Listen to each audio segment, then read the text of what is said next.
Lieutenant A.G. Nakamura thought obedience would keep him safe, but the truth was obedience had made him blind. A soldier raised to salute, without question, had fallen in love with a woman he was forbidden to touch. He didn't plan it. War rarely asked permission. Flames licked the chapel roof as American shells walked closer. Each burst a hammer on stone. In the smoke, A.G. glanced back and saw her. Hannah, face lit by fire and fear, nurse's armband tucked beneath her sleeve, so no one would see. "I'll wait for you," she whispered. For quiet words. A vow cut against iron. And then the column pushed him forward into captivity. What happened next broke every rule he'd been trained to worship, and proved which rules were worth breaking.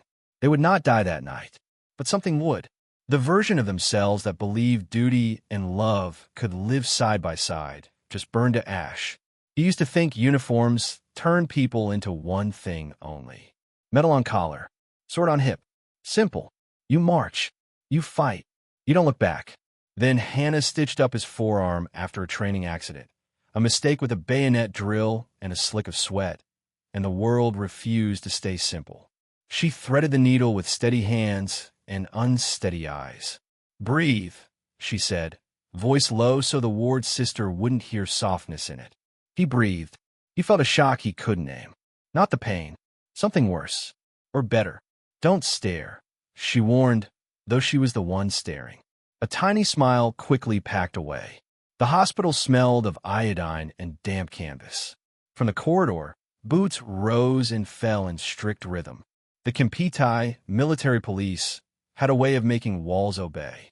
Everyone lowered their voices when that rhythm approached.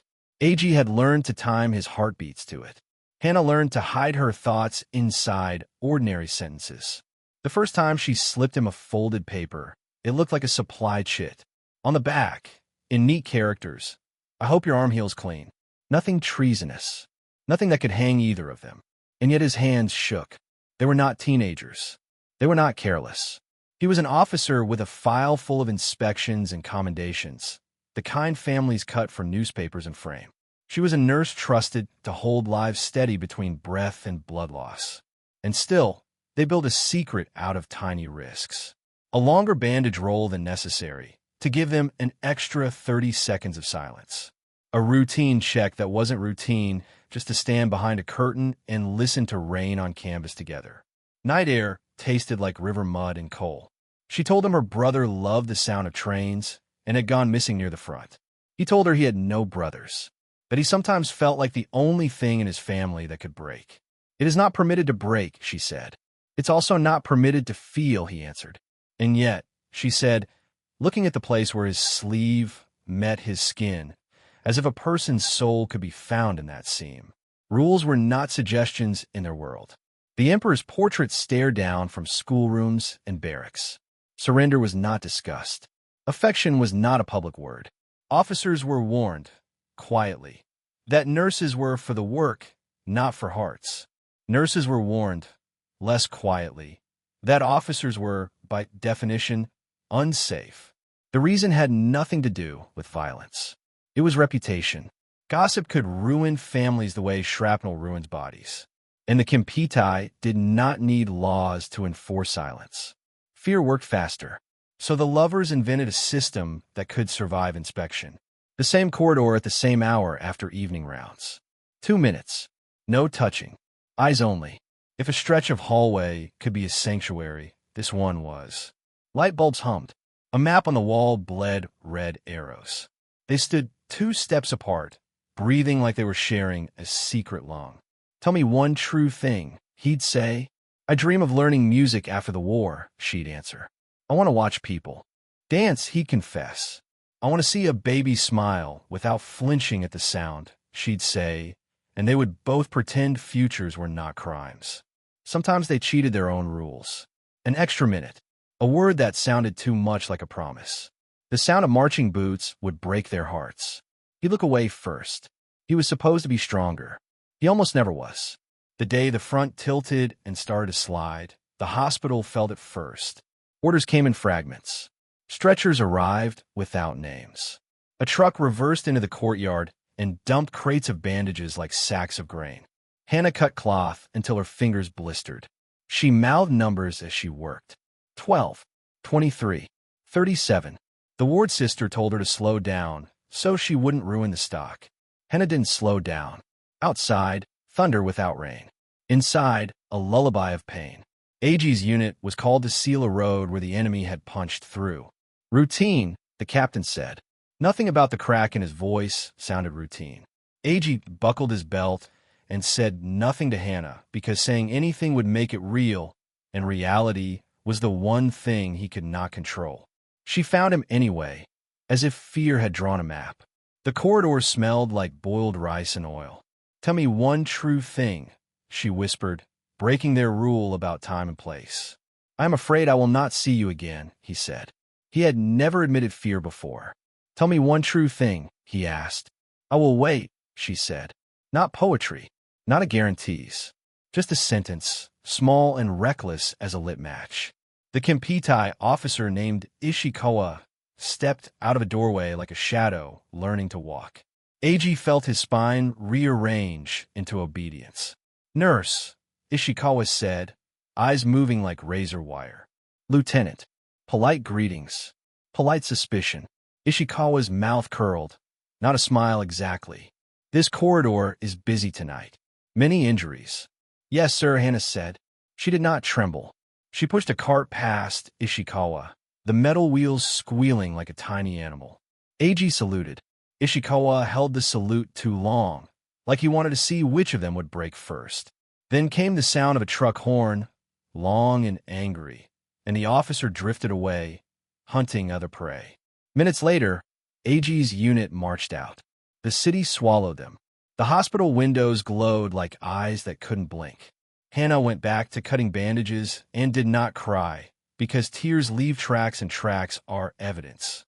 She grabbed a stack of discharge forms and, on the bottom one, where no one would look, she wrote 3 characters for his name. Then she folded it and tucked it under her armband, as if names could be armor. War does not care about careful. It runs on accident and arithmetic. The next weeks crashed like waves. The road they were supposed to seal turned into a trap. The trap became a route. The route became a rumor. The rumor became official. Survivors captured. The word captured sounded like metal dropped on stone. It was not a fate their training permitted. It was the only fate left. AG was marched with others under a sky that forgot how to be blue. He counted steps because numbers are the last religion when everything else has failed. Boots. Dust. Some like a blade pressed flat against the back of his neck. In some other life, he would have counted future children, future seasons, the slow, good work of making a life. Here, he counted to keep from unraveling. 100, 1,000, 10,000. On the 20th thousand, he let himself think of the corridor, the humming bulbs, the map with arrows that had lied to them both. He let himself say her name in his head, and he didn't feel ashamed. Behind him, a sergeant whispered, "Do not look at the civilians." Shane could feel like a second son. AG looked anyway and saw windows watching them pass. He imagined Hannah behind one of those windows, though he knew she was not. He felt the weight of the words she had given him. Words are not rations. They do not fill stomachs or fix shoes. But some words can be chewed slowly, kept under the tongue like medicine. "I'll wait for you." Not "I love you." Not "come back." She understood the math of hope better than he did. The lighter the promise, the less likely it is to break under marching weight. Back at the hospital, the ward sister posted new regulations. Patients must not converse with staff unless medically necessary. Personal notes were prohibited. The paper looked like any paper. Black ink. Red stamp. But to Hannah, it felt like a net tightening. She hid her discharge form with his name deeper under the armband. If she wore this forbidden talisman close, maybe it would repel disaster like a charm. That is not how charms work. She wore it anyway. Ishikawa returned. He asked for lists. He wanted numbers. Numbers made sense to men like him. How many dressings? How many vials? How many liters of alcohol? He asked once, casually, how many nurses believed the war would end soon. He smiled when he spoke, a polite, empty smile. Hannah gave him the number he wanted. All of us believe victory will require time, which is to say, None of us believe the truth in front of our faces. He nodded, pleased with an answer that hugged the shape of his own beliefs. At night, sirens stitched the dark. Hannah could not sleep. She imagined AG in a line moving through dust, faces blurred, bodies becoming silhouettes. She imagined herself as a single candle in a building with 1,000 windows, not strong enough to chase darkness, stubborn enough to burn anyway. She asked herself questions she couldn't say out loud. What is the price of waiting? What is the cost of not waiting? Which pain does a person choose when the future is rationed? The morning the hospital chapel burned, the city looked like a negative photograph, washed too long. Shapes without detail. People moving carefully, as if their bodies were full of glass. Smoke rose in ropes. The bell cracked and rang once in a voice that didn't sound like metal. AG's column moved past, slow as a funeral. A shell burst near the nave, and flames unrolled down the roof like a red carpet. The guard shouted. Prisoners stumbled. In the noise, AG twisted just once to look back. He had no permission for this turn. He took it anyway. There she was. Not a dream, not a memory. Hannah stood where the smoke was thinner, eye stinging, face streaked with ash and sweat. She did not wave. She did not call. The guard would see. She made her voice small and dangerous. I'll wait for you. The words barely bridged the distance. He felt them hit his chest like a hand he could not touch. He turned forward because the column forced him. He carried those 4 words like contraband. That night, lying under a sky that kept its stars to itself, AG clamped his jaw until it hurt so he wouldn't make a sound that sounded like weeping. The men on either side were silent. Silence in war is not just the absence of noise. It is an agreement. We will not confess the truth out loud, that we are afraid, that we are hungry, that we do not know how to be the men our posters promised. He breathed through the pain. He found the rhythm of their 2-minute corridor in his memory and fell asleep inside it like a hymn. Some stories begin with an explosion. Theirs begins with a promise made in a burning doorway. Not because promises are magic, but because sometimes they're the only thing heavy enough to hold a person on the earth. When dawn came, it did not feel like morning. It felt like judgment. The guards shook them awake with rifle stocks, and the line lurched forward again before anyone could remember what a normal day felt like. AG could not feel his feet. He could only feel the drag of time, long and merciless. Men were not speaking names anymore. They were speaking thirst. The word water became a prayer, a hallucination, a ghost no one could touch.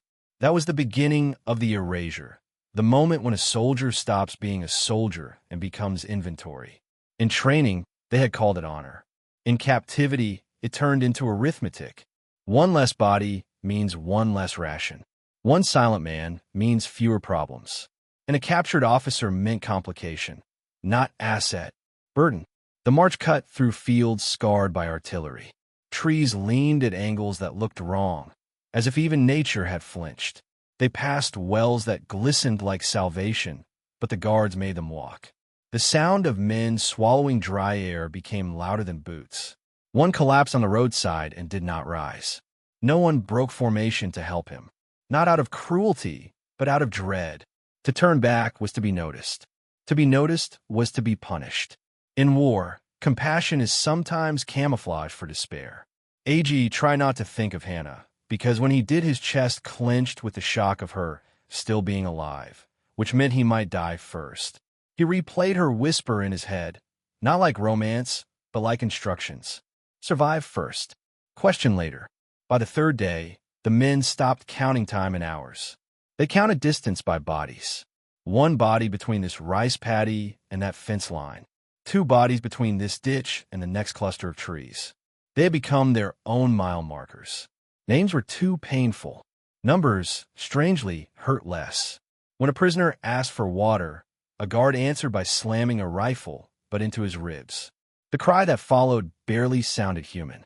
Pain is the fastest language on earth. Everyone understands it. AG's mind flicked backward to officer school.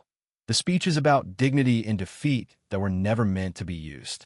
There will be no capture, their instructors had said. You will die before shame finds you. They taught men to fear, surrender more than bullets. But bullets kill clean.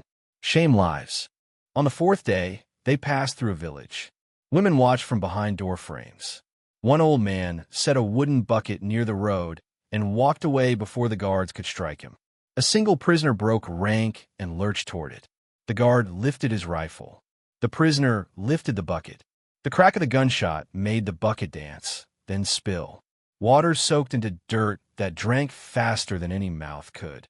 The prisoner hit the ground next to it, fingers still reaching. The line moved on. Something changed in the air after that. Not rebellion, not fury, but a thickened kind of silence. Men were learning the rule without hearing it spoken. Hope must be small enough to hide. Agee's lips cracked until they bled. The taste of iron coated his tongue. Every few hours, he tested one private miracle. His memory of Hannah had not faded. Memories should thin when the body suffers. But hers stayed exact.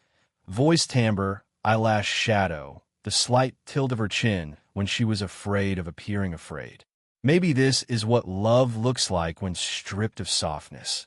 The last piece of self the world cannot confiscate. They reached a makeshift holding camp. No roofs, no cots, just barbed wire and the stink of too many men packed too tightly. A soldier near Agee asked what day it was. Another answered, "A day that counts us living." That was more kindness than a prayer. The guards issued ladles of murky water.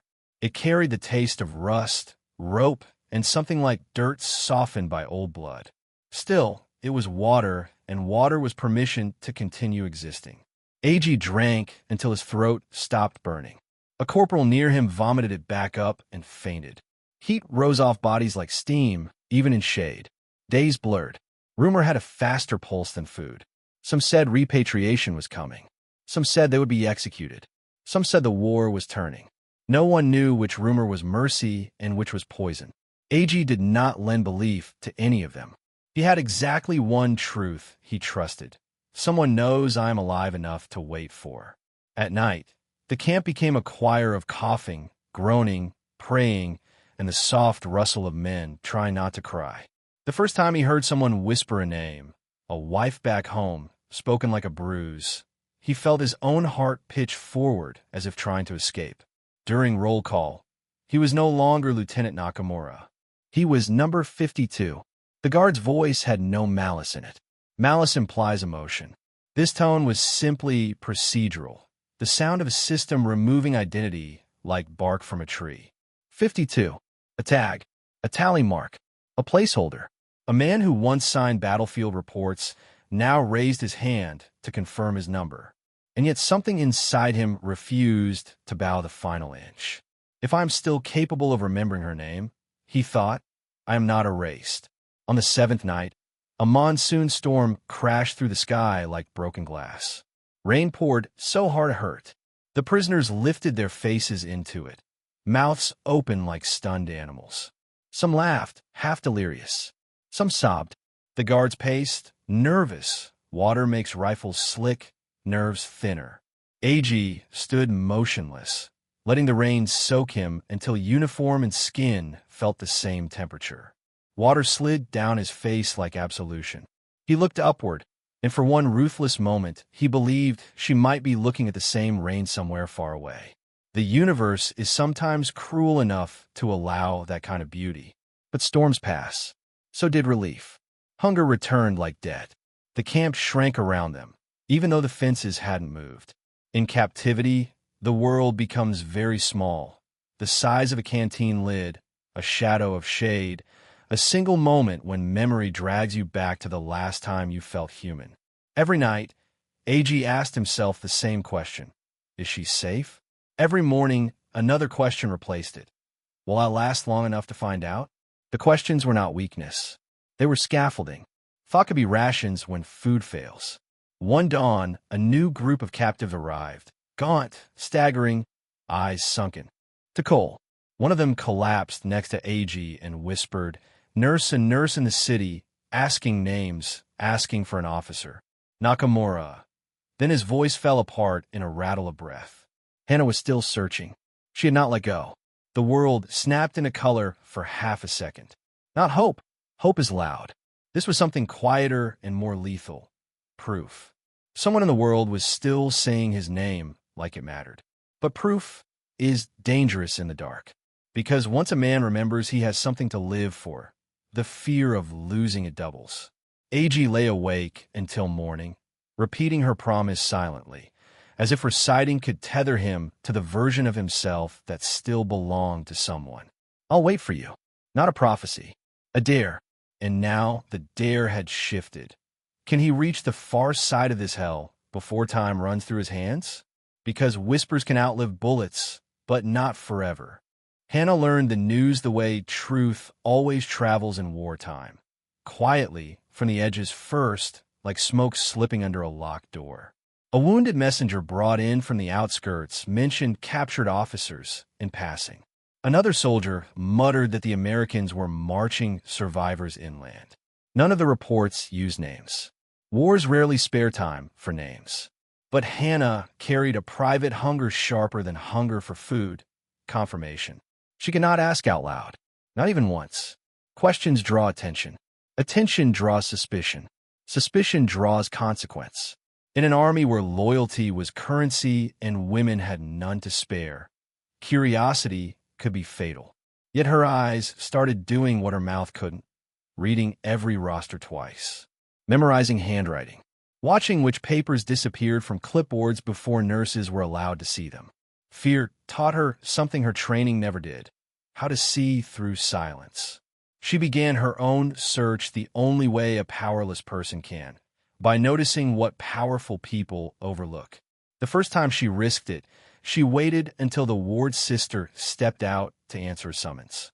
A casualty manifest lay half-finished on a desk, ink still glistening. Hannah slid a single page down just enough to see the column marked missing. Her pulse hammered so loudly she was sure someone could hear it for the corridor. 5 names. 10. 12. Nakamura. AG. Status pending. Status pending. 2 words. Enough to collapse or resurrect a soul. It meant not confirmed dead, not confirmed alive, suspended between. She folded the name into memory like a relic. That night the barracks shook with distant artillery. Nurses curled into their pallets like children hiding inside borrowed shadows. Hannah did not sleep. Her mind rewound to the last 2 minutes in the corridor before his deployment. His voice lowered to the shape of fear, her vow shaped like defiance. She had not truly understood the price of that vow until now. To wait is easy when the waiting is short. To wait when the world is training you to bury hope. That is rebellion. She became strategic. Not frantic, not naive. Strategic in the way new roots find cracks in stone. Relentlessly, invisibly. She listened to medics talk when they thought she was not listening. She traded shifts so she could intercept rumor. She memorized the schedules of the clerks who moved between command posts and casualty boards. And she watched Ishikawa. The Kempitai officer did not need to raise his voice to terrify. He had perfected the art of observing like a blade. He could look a man's face and peel away secrets like bark. His boots were always silent. His timing always inconvenient.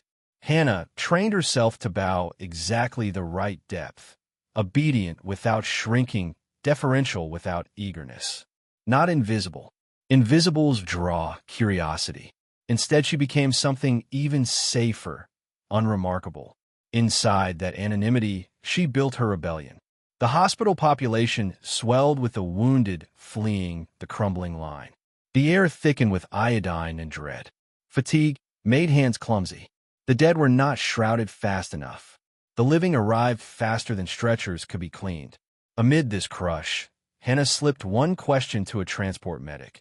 Did you see any captured officers among the retreating units? 7 harmless words. He shrugged, exhausted. Some. Hard to tell. They looked half-broken already. Then he moved on.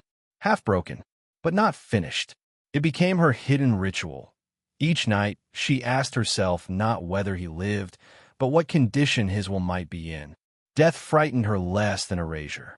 A body can be buried, but a soul ground into namelessness. That theft is slower. One evening, while reorganizing stock, she overheard a captain drop a scrap of information like a stone into water. prisoners being marched inland. Some officers included. She kept her back turned so her face would not betray the spark inside her. 2 confirmations now.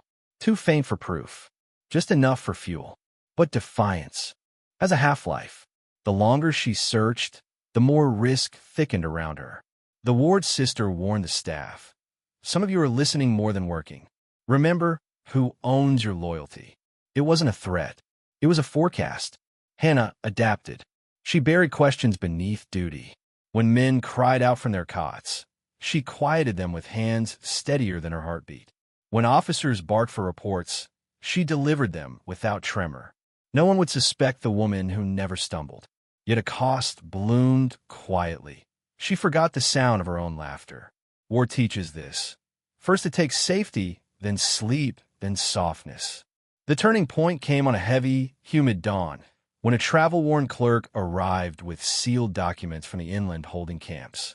He stacked them on a table and left them unattended for 10 heartbeats, 10 seconds that could rewrite a life. No one looked her way. 10 seconds was enough.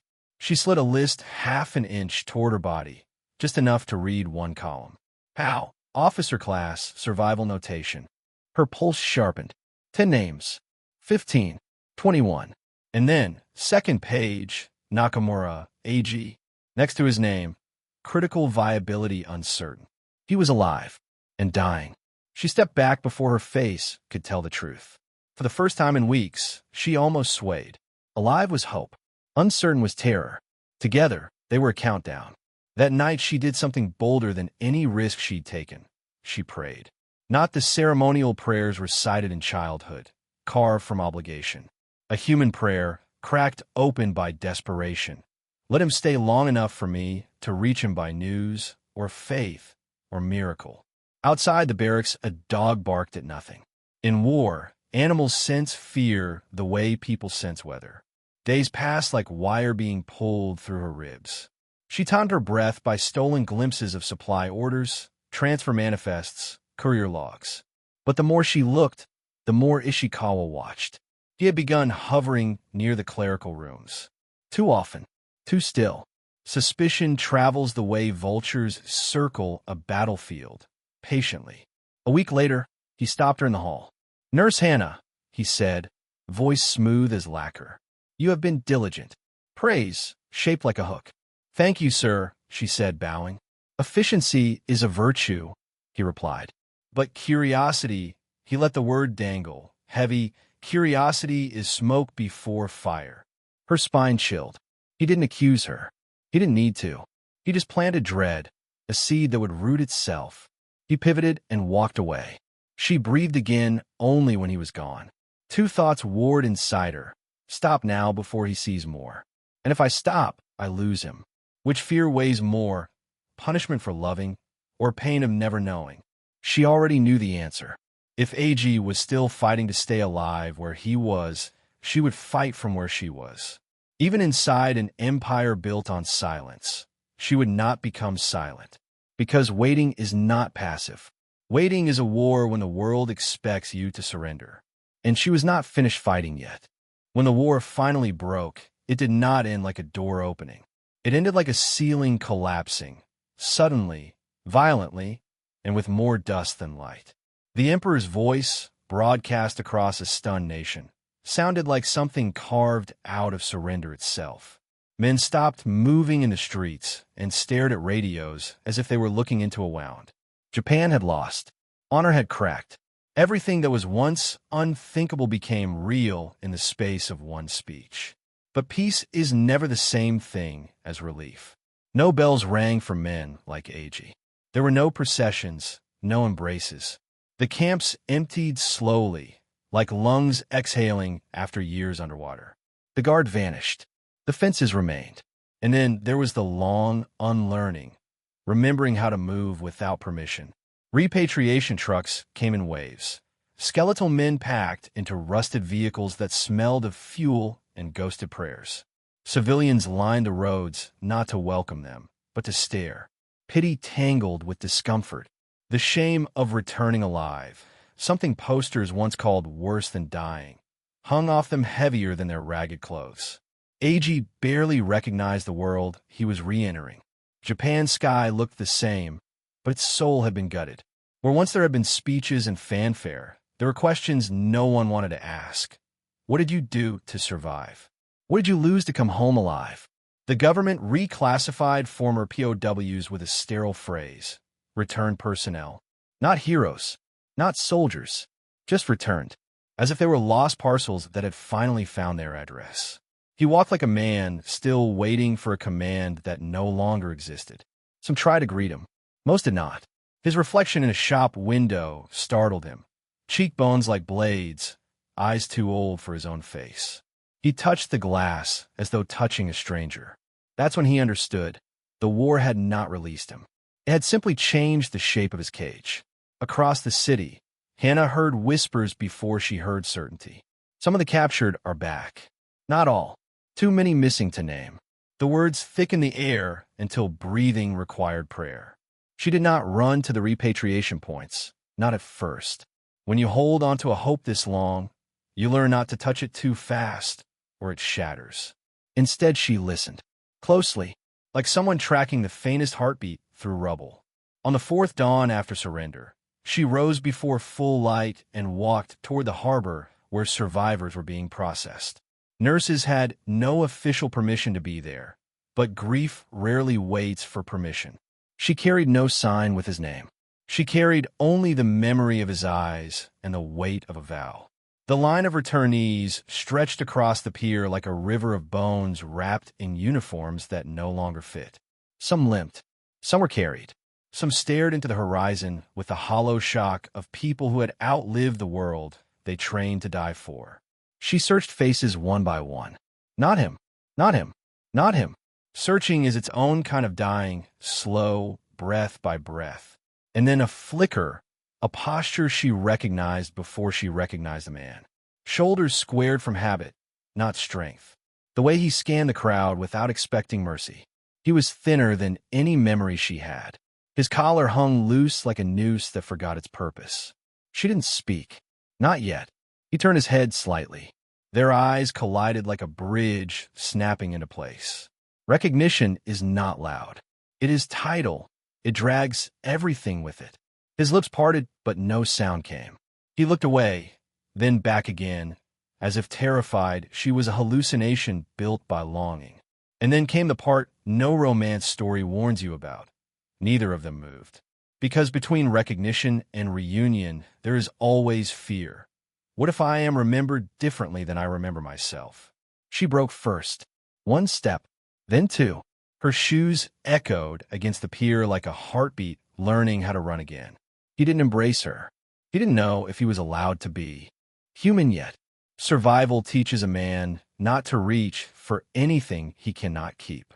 AG, she said, the first time she had ever spoken his name outside a whisper. His body trembled once, like a structure tested for collapse. Hannah, he breathed. 2 syllables, thin as smoke, but full of the gravity of years. She lifted a hand, but stopped inches from his cheek. The old rules still lived in her bones. Do not be seen loving what the world can punish.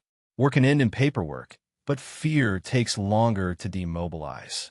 He closed the distance himself, not with an embrace, but with a bow, head lowered deeper than custom required. Not gratitude, not relief. A vow renewed. I lived. You waited. Now what do we do with this fragile miracle? Behind them, a processing officer barked registrations. Numbers again. Even here. Even now. Name. AG hesitated, then answered with something he hadn't allowed himself to say since capture. Nakamura AG. Officer class. For the first time since surrender, he reclaimed the word I. The clerk stamped his provisional record, unmoved. You may go. That was all. No ceremony. No welcome. Just a release slip, as if unliving was something that could be undone by a rubber seal. They walked together in silence until the crowd thinned. When she finally spoke, her voice cracked like a reed in wind. I kept believing you would come back. He studied her face, not the softness, but the exhaustion beneath it. That exhaustion was proof of loyalty sharper than any metal. I nearly didn't, he admitted. And yet you did. The space between them was too small for doubt now. too large for safety. The war had taught them how to hide. But peace, or whatever this new ruined world was, demanded something braver. He reached for her hand, slowly, as if approaching a boundary he was afraid to cross. She didn't look around for witnesses. She just let their fingers link, warm against brokenness. Survival had been his first war. Finding a life after survival, that would be the next. But peace is not a finish line. It is a test. Would shame drown what love had kept alive? Would a soldier who returned without honor be allowed a future with a woman who risked hers to wait? And more dangerously, could two people nurse a promise into a life when the world around them still measured worth by wounds? The reunion had come, but reunion was not the end. It was the moment the real question entered the story. Now that he has come back, can love survive the aftermath? Their first days after reunion were not gentle. They were unfamiliar, like trying to walk on a broken leg that hadn't healed right.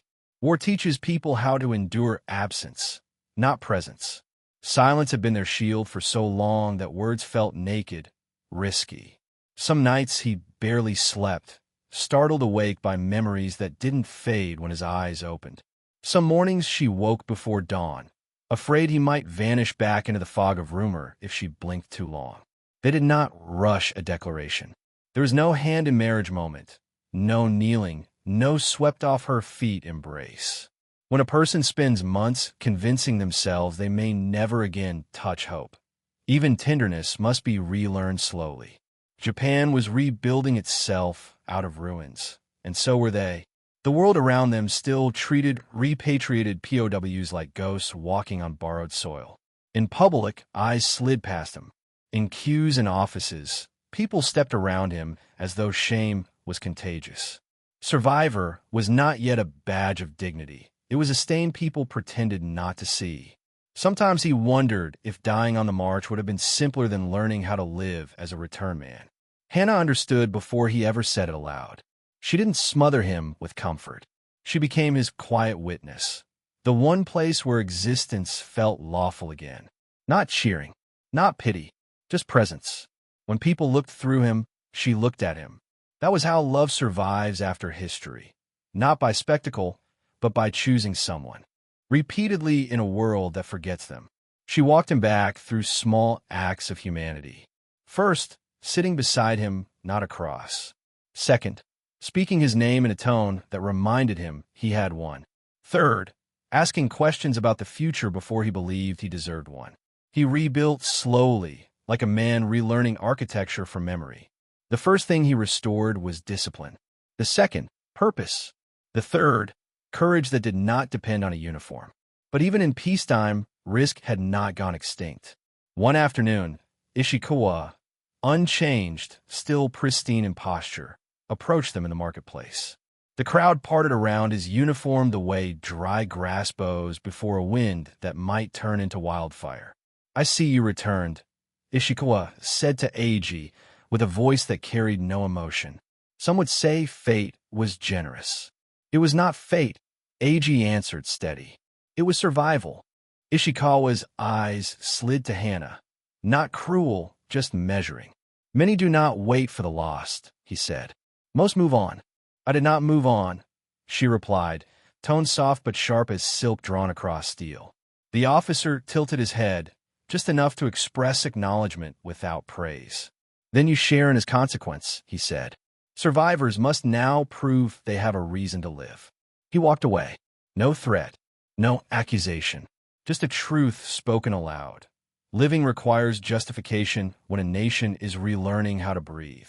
In the weeks that followed, Eiji wrestled with a question no enemy camp had ever forced on him. How do I live a life worthy of the love that waited this long? War had taken his rank, his standing, his certainty. But love had given him the one thing survival could not take, obligation of a sacred kind. Not duty to emperor, duty to witness, to the woman who believed he could outlast the void. Their relationship did not bloom like a storybook. It built itself like scaffolding around a damaged structure, deliberate, slow, load-bearing.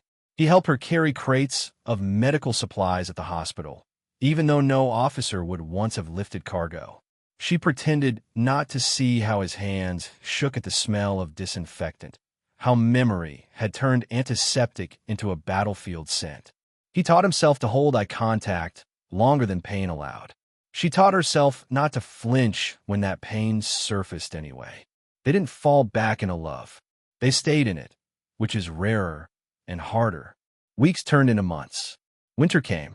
The world didn't return to normal. It invented a new one from salvage. Rice rations stayed thin. Temper stayed short. But the human heart, once denied warmth long enough, grows fierce about protecting the embers it still owns. One cold evening, beneath a sky smudged with stars, he finally told her the truth he had carried like a wound. "There were days I did not think I was a man anymore," he said. "Only a number trying to remember it once was a name." "And now?" she asked. "Now I remember why the number kept moving."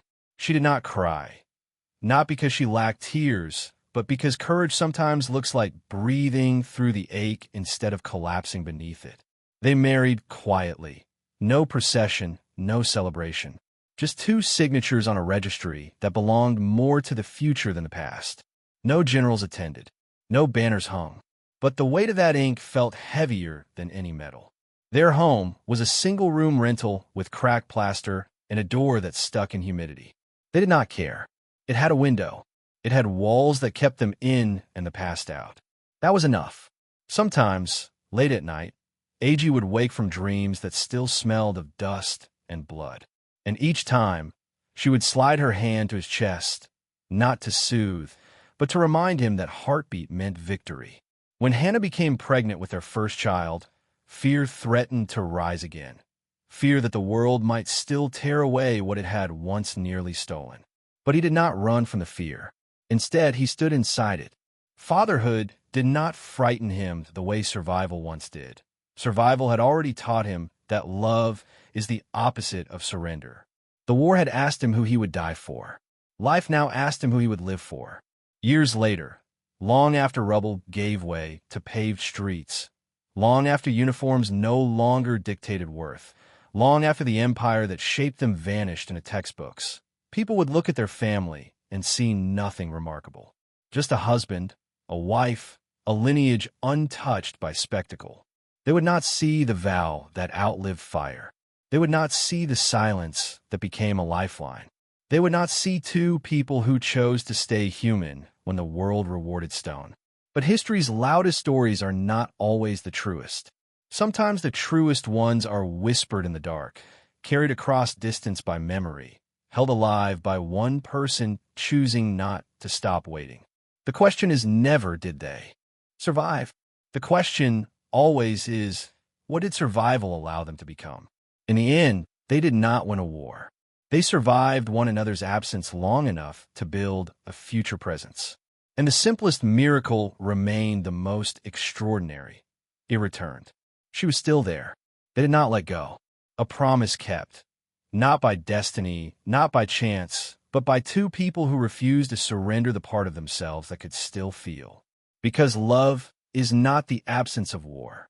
It is the thing that lives after it. Some stories change nations. Others change one life so deeply the world shifts around it. If this story found you, stay with us. There are more forgotten lives waiting in the silence, still burning like small, stubborn stars.